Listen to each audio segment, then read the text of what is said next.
Good afternoon, my dear students. In my previous video we learned the orthogonal frequency division multiplexing, and we have seen some basic concept, the multi-carrier modulation MCM. There is a multi-carrier modulation, its basic foundation about why the multi-carrier modulation is necessary, what is its importance. Then we seen the operation of the multi-carrier modulation. Then what is the requirement of the multi-carrier modulation, that part is already we learned, seen. Then the OFDM concept, there is a orthogonal frequency division multiplexing concept. Then for that concept the system bandwidth is divided into the set of the parallel, overlapping, and the orthogonal subband will be independent to each other. Then data is split into the independent streams. Then they are multiplexed to create the OFDM signal. Then it is the special case of the FDM. Then it is the significantly improve the spectral efficiency. Then to avoid the need of the step band pass filter, and to avoid the bank of the oscillators and to implant digitally. Then one important thing, to use the OFDM to save the bandwidth. Then its different advantages is also we seen in my previous video. There is to permits the densely packed and overlapping subcarriers. Then it offers spectrally efficient transmission scheme and can be digitally implemented using the fast and efficient signal processing. Then it permits the flexible use of the spectrum. Then supports the different modulation scheme based on the channel condition, and almost completely to avoid the need of the equalizer. Then today we have seen the operation of the optical frequency division multiplexing. Here in case of the OFDM, typically it is the PSK or QAM. There is a phase shift keying or quadrature amplitude modulation schemes are used. Then inverse Fourier, fast Fourier transform. Basically the technique is used in case of the OFDM. There is a inverse Fourier fast transform technique is used to perform the transformation efficiently and ensure orthogonally for the subcarrier. Then the output of the IFFT, there is a inverse fast Fourier transform is given x of n, which is equal to 1 upon root of n. N is the number of the pulses should be given, which is varying from I, which is equal to 0 to n minus 1 x of I e raised to j 2 pi n I upon n. Whatever the number of the pulses should be created or to applied to the OFDM system, which is in between the 0 to n minus 1, means which is greater than 0 but less than n minus 1, so that number of the computations are significantly reduced by the IFFT, means the number of the computations are significantly reduced by the IFFT. So the inverse fast Fourier transform needs that the number of the subcarriers, and that can be integer or to power of the 2. So that unused subcarrier are set to be 0. Means whatever the requirement of the inverse fast Fourier transform, which is need the number of the subcarrier, and it should be the integer. And which is the power of the 2. This is the very important condition in case of the IFFT. There is a inverse fast Fourier transform that needs the number of the subcarriers to be integer to the power of the 2, so that unused subcarrier are set to 0. Means the unused subcarriers are set to the 0, so that the complexity of the OFDM, there is a optical orthogonal frequency division multiplexing system is largely determined by the IFFT points, so that more IFFT points are demand more power but enhance the resolution. So that this is the block diagram of an OFDM based system. basically the modulation, whatever the above, this part will be divided into the two parts. There is a the above part, strictly it will be mentioned about the there is a modulator or transmitter, and the remaining part should be represented by the receiver or demodulation. Whatever the data rate or information which is in the form of the bits per second, means this R should be represented by this R. This R is represented by bits per second, and that data R should be able to apply for the modulation. So here is the frequency division multiplexing. Multiplexing means many to one. Multiplexing means one to many. Means the modulator is able to modulate the signal in the form of the X. This is the information, and that information is placed on the serial to parallel converter. Whatever the IFFT is always operated by the parallel data, means more number of the data. Therefore there is a necessary to place the serial to parallel S to P converter. There is a serial to parallel converter, so that X is the input that will be applied on the serial to parallel converter. Then this X should be divided. Basically here is the input, that is the bits, and that bits is coming from serially, so that it will be modulated it, and that modulated signal is given to the serially one by one.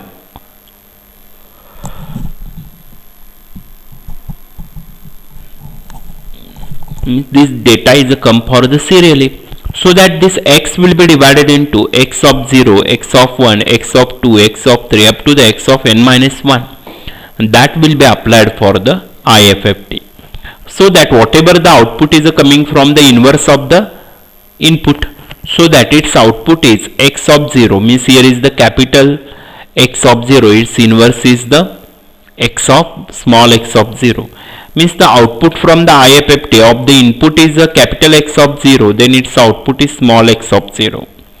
Then x1 of t, then its output is a small x1 of t. In this way, we want to getting the output from inverse fast Fourier transform is x of n minus 1. And again that will be applied to parallel to serial converter, because whatever the data is coming from the source, which is spread into the air serially one by one, that's why its output is x of n. Then this will be applied on add cyclic prefix, and that add cyclic prefix one by one data is converted from digital to analog converter, and that x of t along with the carrier, what is the carrier frequency? The carrier frequency is cos 2 pi f0 of t. Suppose there is a data is coming from 1 0 1 0 in this way, so carrier is given here, whatever the phase shift king, or there is a QM quadrature amplitude modulation, there is a some carrier should be available, to the here, and that carrier is spread into the air by the wireless channel. Generally this data is able to pass through the wireless, and that will be come into the free space, and in the free space whatever the R of bits per second is applied on the modulator, that will be come in air in the form of the carriers, and that carriers is represented by whatever the actual data is applied on the modulator in a transmitter path, and again it will be received by the receiver. Then your receiver data is R of t, means we move towards the demodulation technique, and there is some carrier will be provided, and that mix with the carrier and which is received by the low pass filter. Then whatever the higher frequency is added during the transmission, that will be removed in the first step. There is a low pass filter, means only the low frequency of the signal is capable to pass through the ADC, means analog to digital converter,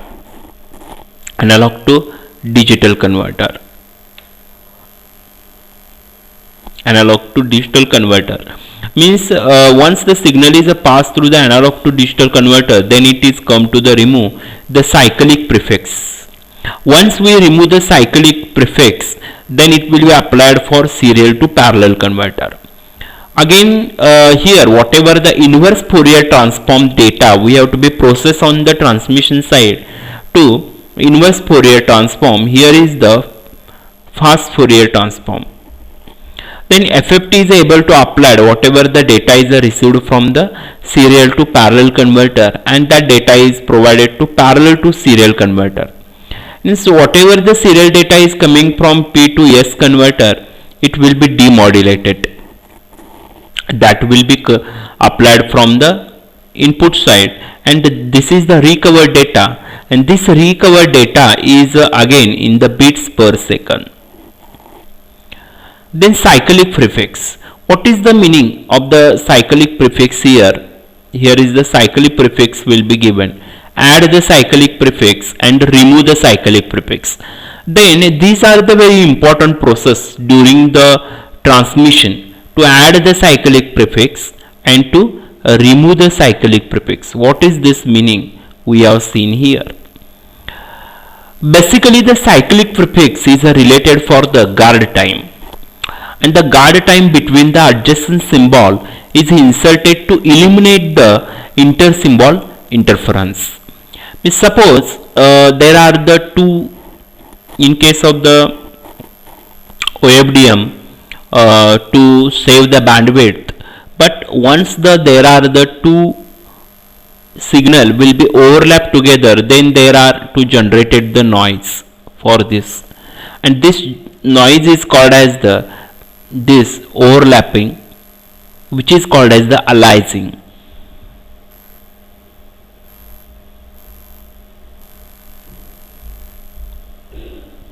Here is the aliasing, and due to the aliasing here inter-symbol interference is generated.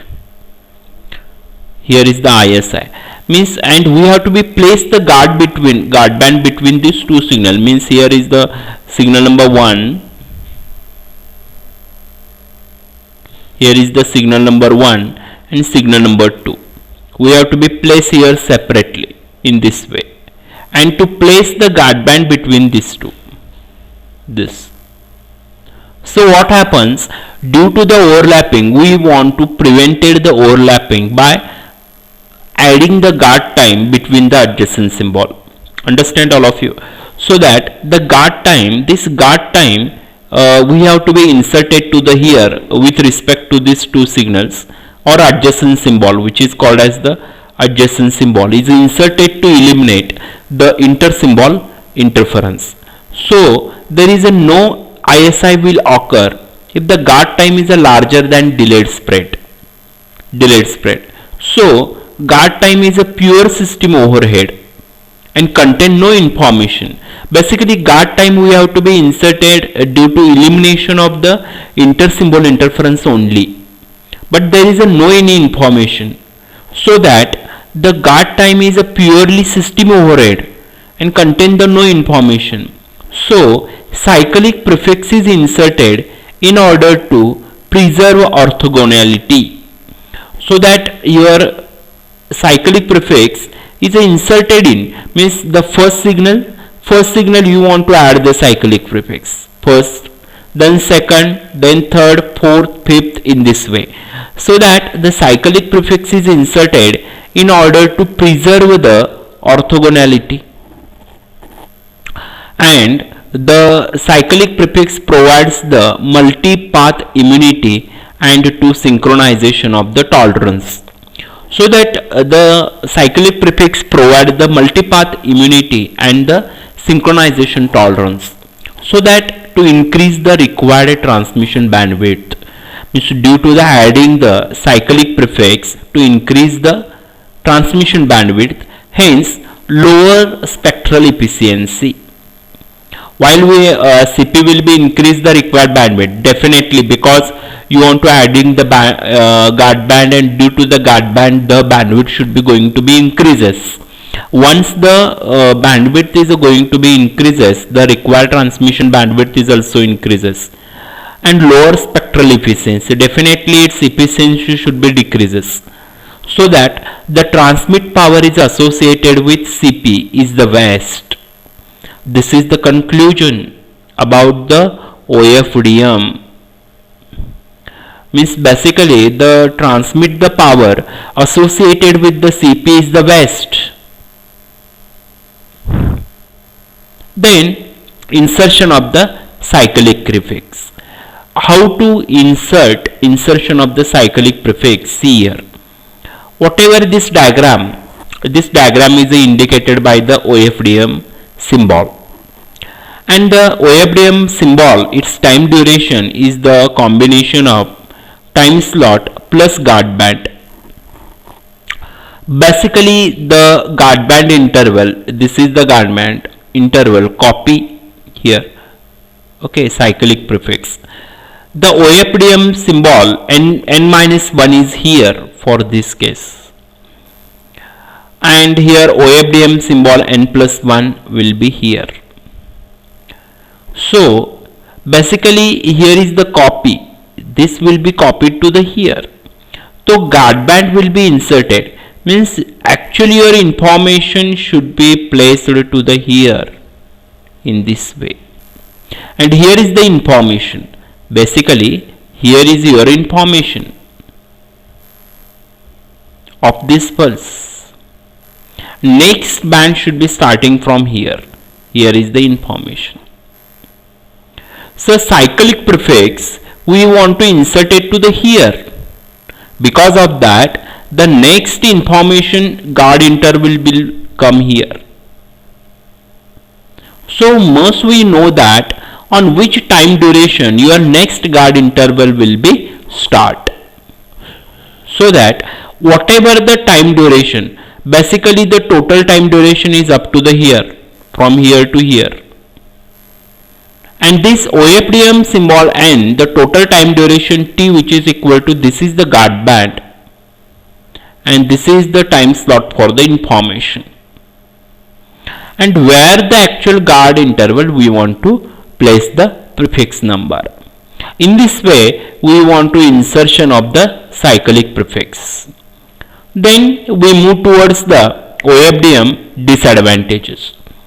See my dear student, you keep in mind every system having the advantages, means every coin having the two sides, head and tail. Every system having its advantages as well as the disadvantages. So high paper, there is a high paper, there is a number of independently modulated subcarrier results in the high paper, and a non-linear power amplifier efficient but cannot be used, causing the performance of the degradation. Here is the performance is degradation due to high distortion and out of band radiation, and high preference noise. There is also increase the complexity because of the use of the ADC and DAC, so that the frequency offset. In case of the frequency offset, the subcarriers are very close and overlapping, so even the small frequency offset will result in intersymbol interference. We result in the intersymbol interference. And the frequency offset, for that frequency offset, the frequency mismatch in the local oscillator, the frequency mismatch in the local oscillator of the transmitter and receiver Doppler shift, transmitter and receiver Doppler shift, so that the phase noise, basically the phase noise caused in the channel, and this is the frequency offset. Then timing offset. What is the meaning of the timing offset? The orthogonal frequency division multiplexing is slightly more tolerance in the time offset, definitely, because there is a guard band time and your signal time, both are combined together, and to put the cyclic prefix there, that's why the OFDM is a slightly the more tolerance. So that is cause the lack of the precision is the symbol boundaries, means the causes of the lack of the precision in the symbol boundaries, the resulting in the intersymbol interference. Then next is the intersymbol interference occurs only when it will be generated. See here, The intersymbol interference occurs only when time offset differs from the cyclic prefix duration. Means when the time offset differs from the cyclic prefix duration, so that it causes the phase change and may also result in the frequency offset. So that the orthogonal frequency division multiplexing demand strict synchronization in the frequency and time preserve the orthogonality. Means this is the very important statements behind the OFDM. The OFDM demands what is the requirement C, the synchronization in the frequency and time to preserve the orthogonality. Then and then only your OFDM is working properly, otherwise not. Then conclusion is that hence the synchronization is necessary in the OFDM because it minimizes the performance degradation. And the synchronization methods, the several approaches to estimate jointly or individually use the interactively or in the one step. The data aided method, there is a pilot based, and the non data aided method means it is the blind method and hybrid method. These synchronization methods is used in the OFDM.